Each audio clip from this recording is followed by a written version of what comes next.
Hi, everybody. I'm Brittany Lewis, a breaking news reporter here at Forbes. Joining me now is Matt Taglia, Senior Director of Emerson College Polling.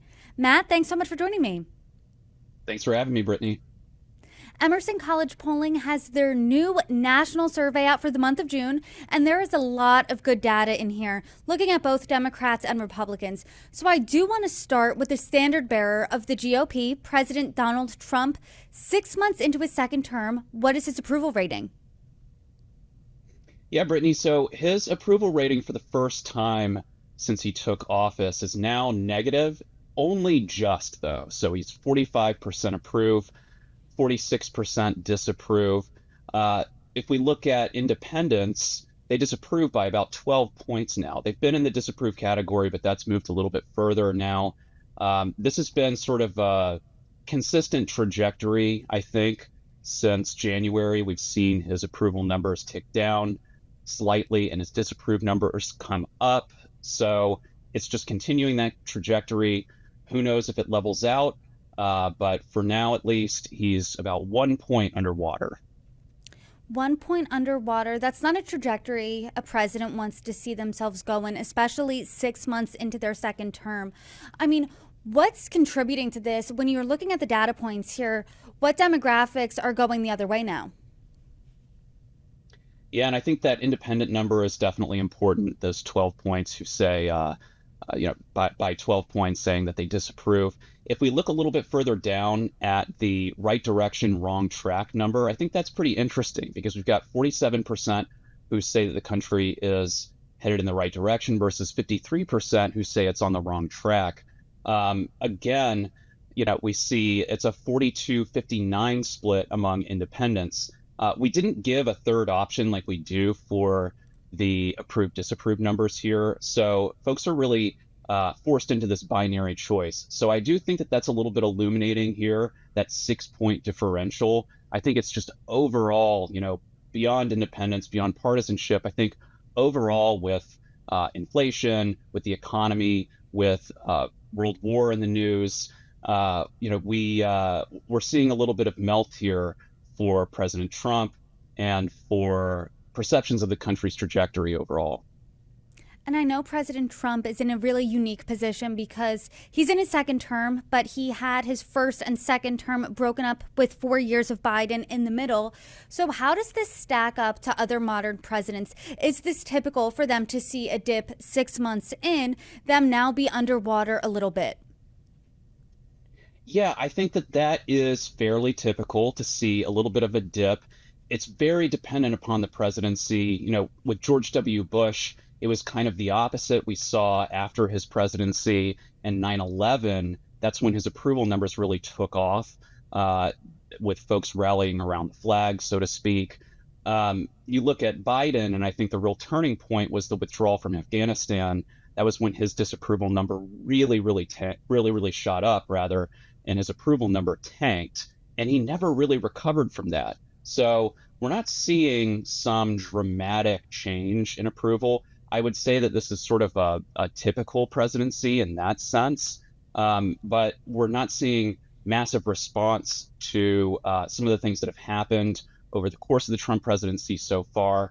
So maybe that changes, but for now, I think that this looks like a fairly normal trajectory and just a little bit of disapproval rising among everyone, so to speak. And I wonder if that disapproval translates party wide, because as we know right now, the House, the Senate, and the presidency are all united under Republican leadership. So looking ahead to the midterms in 2026, what party is in a better position now, Democrats or Republicans? Yeah, so right now, Democrats do have the lead on the congressional generic ballot. So about 3 points separate Democrats and Republicans when we ask who you would support for Congress, a generic Democrat or a generic Republican. That hasn't changed too much over the course of the past 6 weeks or so. We've seen sort of consistently about a 3 point lead. We see independents breaking for Democrats by about 10 points. And then if we look at the generic presidential ballot, it's actually interesting there. It's tied 42-42.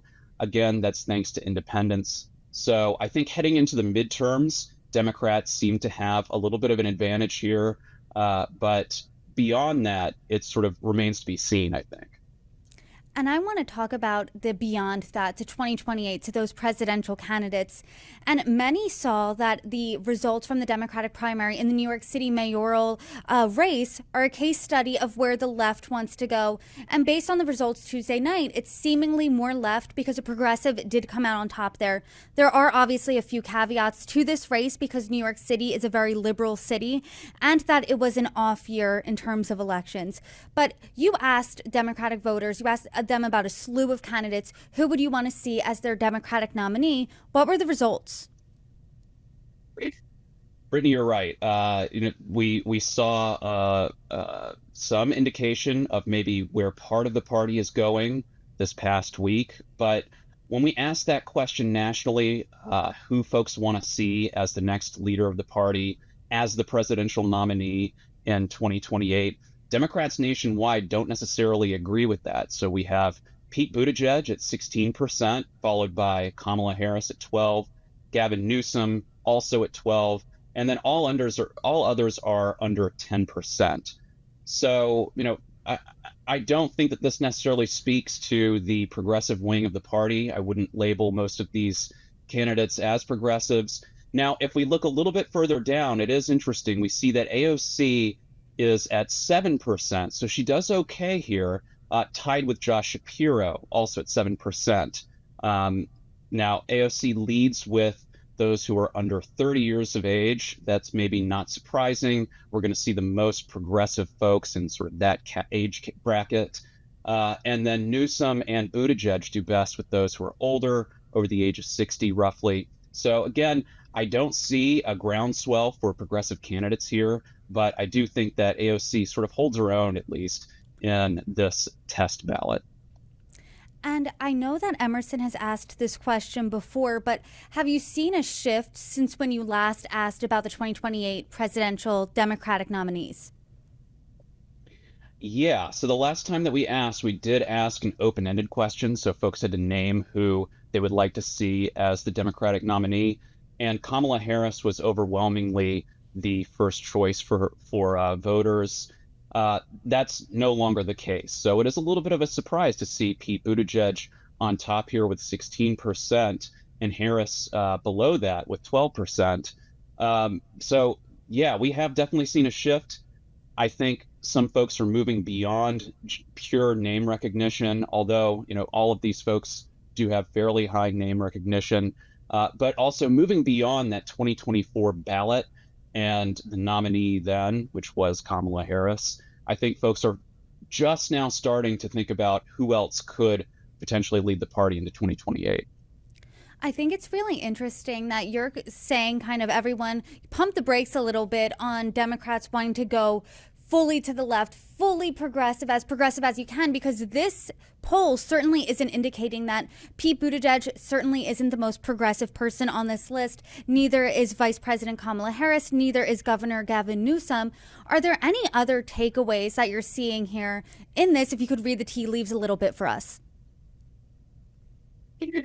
Yeah, the obvious caveat here is that it's extremely early. We still have several years to go until we even get into the nomination process. But I do find it interesting that Pete Buttigieg is on top here. I think he has maintained some media presence over the past several months. Gavin Newsom obviously has done the same. And I think that has paid off for the both of them. As far as reading the tea leaves a little bit further down, I think it's going to be tough for some of these other folks to break out. I think we're seeing some fatigue with Bernie Sanders, and I think that he is probably pulling, nevertheless, a little bit of support from the more progressive candidates who are on the list. But anything could happen. This is traditionally very, very difficult to predict at this time, and we could very well see a candidate that's not even on this list come out and have a groundbreaking campaign. And I'm sure that this will be an interesting conversation to look back on at the end of November of 2028. But I want to turn now to the GOP. We know that President Trump can't run again because this is his second term, so it's an open field. Who are some of the front runners there?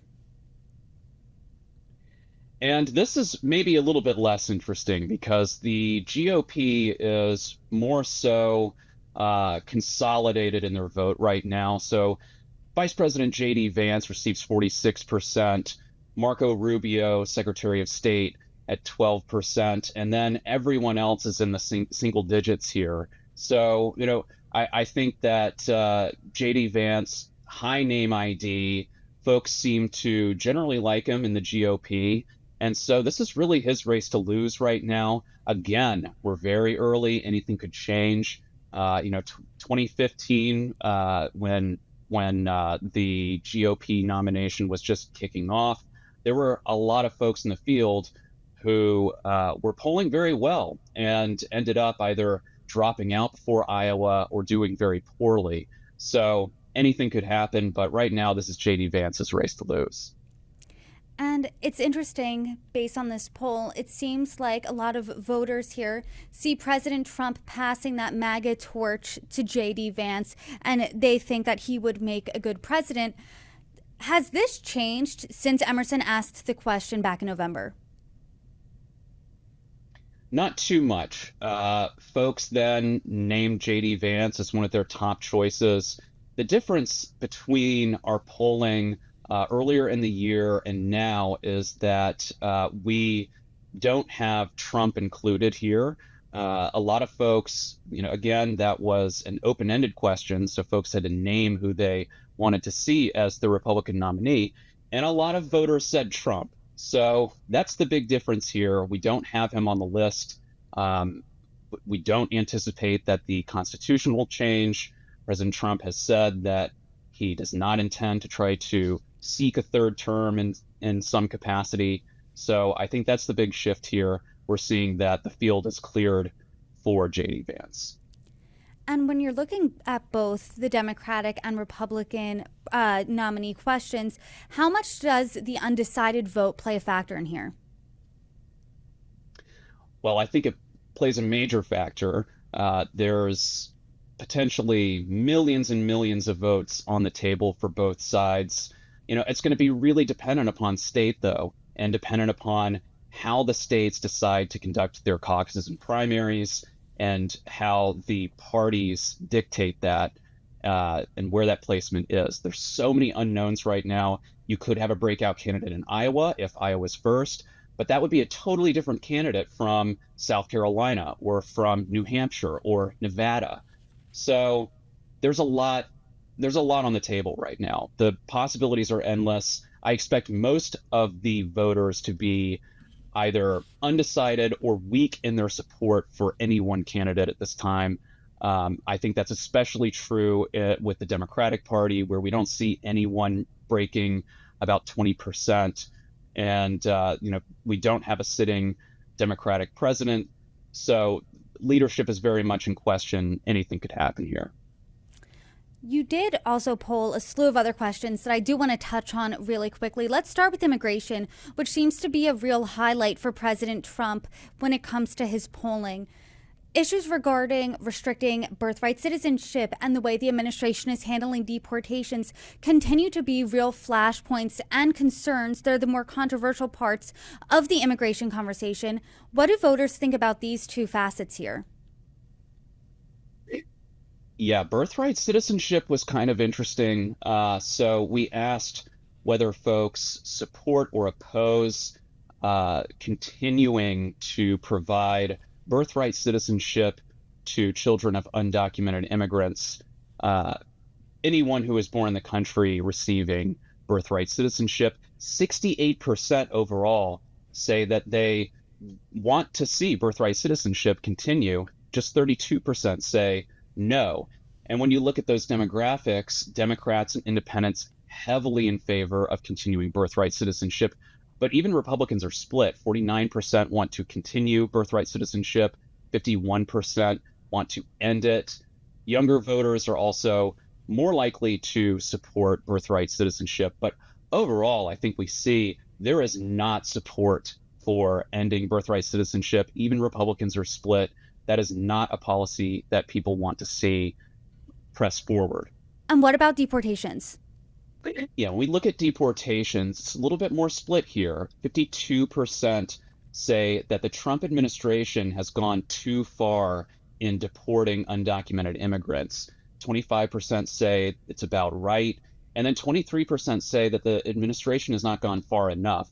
Now, as you might expect, there are partisan splits here, but only 20% of Republicans say that the administration has gone too far versus 80% for Democrats and 56% for independents. So there's definite uh, disapproval on the left among Democrats, also among independents of the deportations. They say it's gone too far, but overall split between those who say that it's gone too far or that it's about right, or they'd actually like to see more in terms of deportations. I do now want to take our sights internationally and talk about some foreign affairs because President Trump, when he was campaigning for the second term, he famously said he was going to end the war between Russia and Ukraine in one day. That war still rages on. He also said he was going to end the war in Gaza between Israel and Hamas, and they are still at war.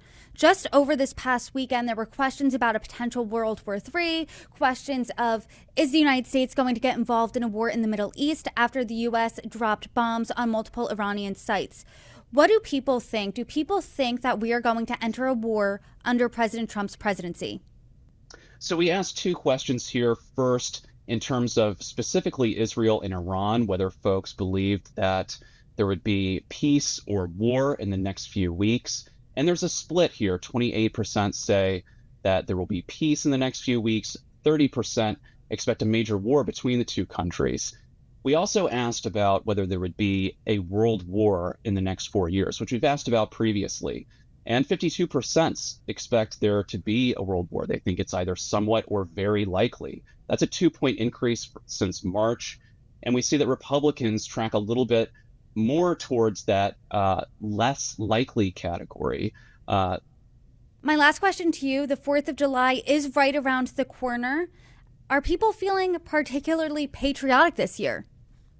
And I wouldn't say that they're feeling particularly patriotic this year. 39% say that the Trump presidency has strengthened their feelings of patriotism versus 27% who say it's weakened and 34% who say it's had no effect. As you might imagine, there is a partisan split here, but almost 20% of Democrats say that the Trump presidency has strengthened their feelings of patriotism. Most voters under 50 say that it's had no effect. So, I don't think that there's been a major change here in terms of patriotism, but we do have a plurality that say that it has strengthened their feelings towards the country, towards their own patriotism. Matt Taglia, I appreciate the conversation per usual. There's a lot of good and interesting data in here. Thank you so much. Until next time. Thank you, Brittany.